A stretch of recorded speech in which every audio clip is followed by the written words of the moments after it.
pues el alcance de ese término. Las empresas son los nuevos. Y además en este asunto de la cortina de humo, también recordar uno de los textos, uno de los libros más antiguos que conoce el ser humano, que es el arte de la guerra, de Sun Tzu, en donde pues simplemente le enseña a un gobernante, le dice a un gobernante cómo animar a su pueblo para que entre en la guerra, cómo le dice a las madres y a los padres que sacrifiquen sus hijos y su economía para ir a defenderse de un enemigo que debe ser creado y que muchas veces, como en este caso, no existe.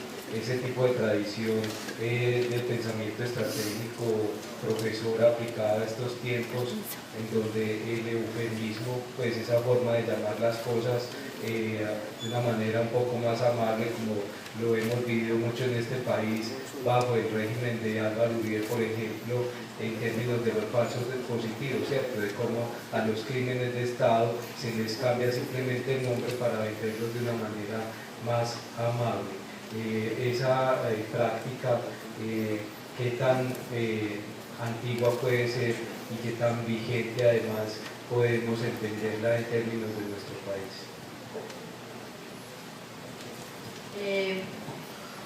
Y si uno pudiese pues como hacer un rastreo sobre ese asunto de la cortina de humo, váyase a los griegos. Ustedes han escuchado hablar sobre el caballo de Troya.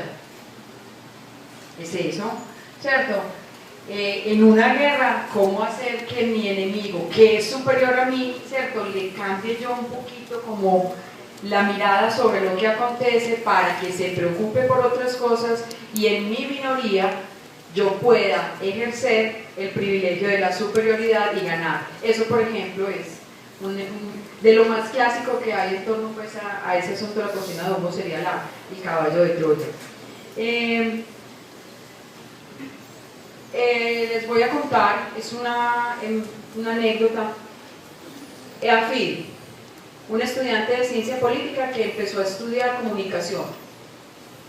Estuve en su conferencia, fue un foro de estudiantes, ella estaba haciendo una investigación periodística. Hace todo un rastreo en televisión sobre Piedad Córdoba. Entonces, todo un periodo iba mostrando quién era ella antes, los dos periodos Uribe y después. Esto es del año pasado. Pero entonces lo que ella primero hace es el trabajo de campo. Nos hace un rastreo hasta cierto punto. Ahí, lo deja.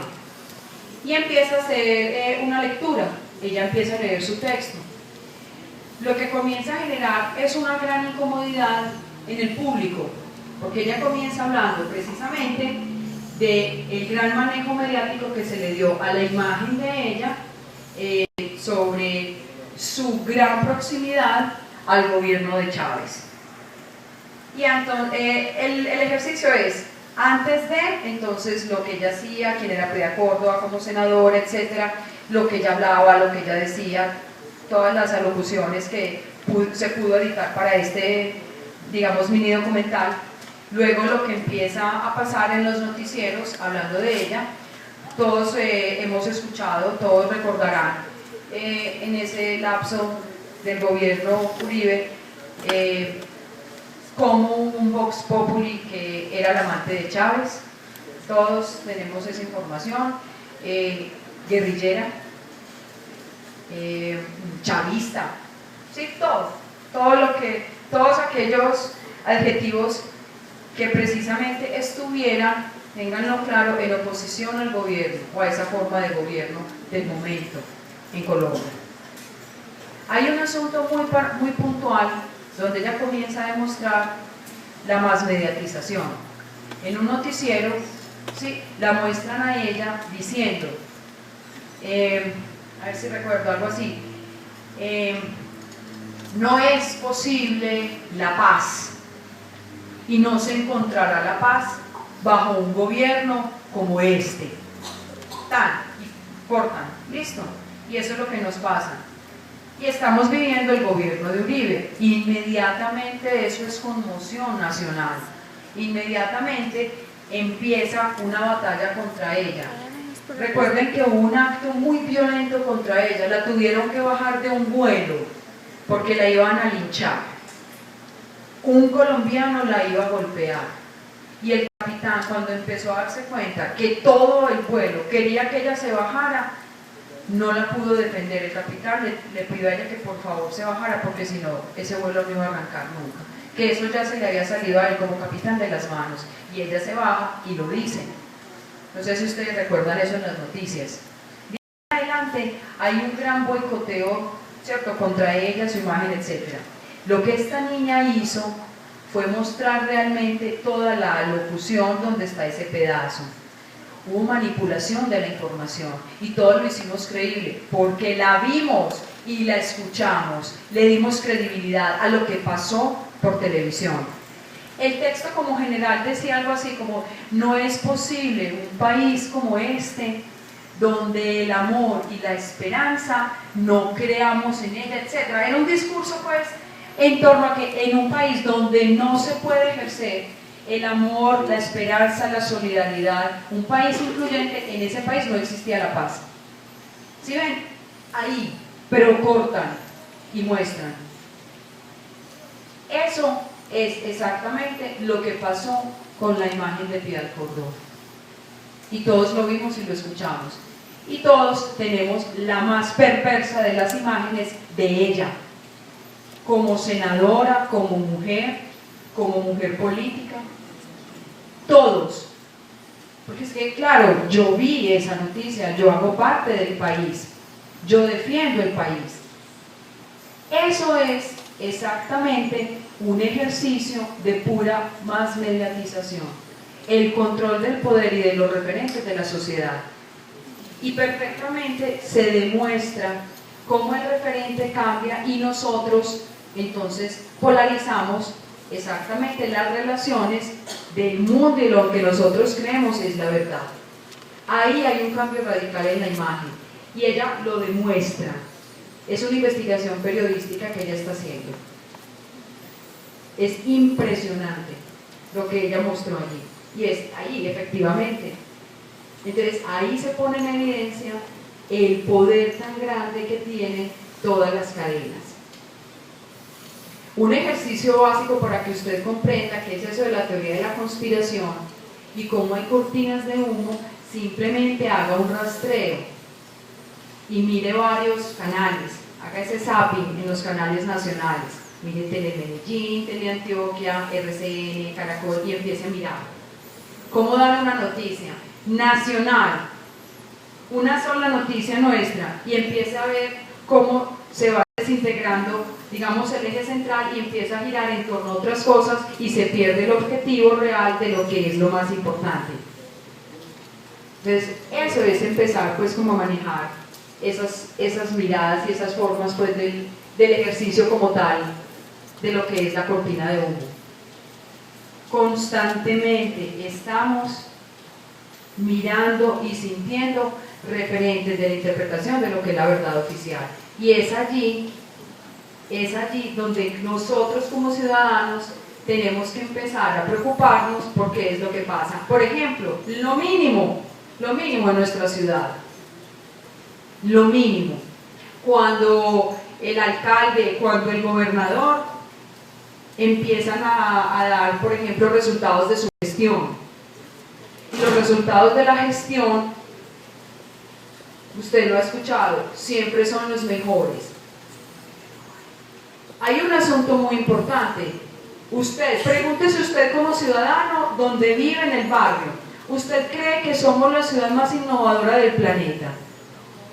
Usted lo cree, pero usted en su barrio, en su cuadra, en ese sector donde usted vive, pregúnteselo allí, no se lo pregunte de manera macro. Estamos hablando de calidad de vida, estamos hablando de muchas cosas. ¿Usted realmente cree, vive y siente que esta es la ciudad más innovadora del planeta? Y escuche cuando el alcalde o cuando el gobernador hablan de por qué somos la ciudad más innovadora del planeta. Y no voy a demeritar las escaleras eléctricas. Yo no lo demerito, claro que no. Eso se llama calidad de vida, por supuesto. Pero si yo para subir por esas escaleras tengo que pagar después de las 10 de la noche,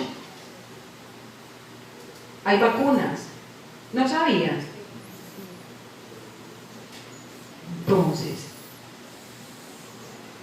sí, o sea, en ese sentido tenemos que ser honestos como ciudadanos. ¿Qué es eso entonces de ser ciudad innovadora? ¿Qué título inmobiliario nos están dando cuando efectivamente tenemos enredos en la calidad de vida? Asuman eso como una cortina de humo. Y entonces, esta cultura paisa, que es tan berrionda, que es tan berraca, que es tan orgullosa, entonces está feliz porque nos dieron el título nobiliario de que somos la ciudad más innovadora del planeta. Estamos orgullosísimos. Y los paisas alrededor del mundo sí que más. Aquellos que han hablado con gente que hay en España, colombianos en España, en Estados Unidos, no, eso salen a la calle con un orgullo, es que yo soy paisa, la ciudad más innovadora del planeta. Cuando apenas estamos aprendiendo a ser nuevamente incluyentes, solidarios, porque hubo un momento de polaridad muy grande en Antioquia. Si usted no piensa como yo, si usted no es de mi partido político, usted es enemigo mío. Entonces ahí es donde tenemos que empezar a pensar. Eso hace parte de las teorías de la conspiración. Aquellos que les interese más sobre ese tema de la teoría de la conspiración, sobre eso que se llama cortina de humo, no solamente en términos de comunicación, sino de geopolítica. La geopolítica es ese asunto o esa disciplina que estudia qué es eso del poder en términos de los territorios, de las naciones, de la economía. ¿Y dónde quedan los sujetos? En ninguna parte. El monopolio y las megafusiones no les interesa eso. Entonces, allí, por ejemplo, aquellos que quieran saber un poco más sobre qué es eso, teorías de la conspiración, miren eso. Y un video que sí les recomiendo, que yo me imagino que ya muchos hemos visto porque siempre estuvo el correo, que se llama Zeitgeist. ¿Sí? Zeitgeist.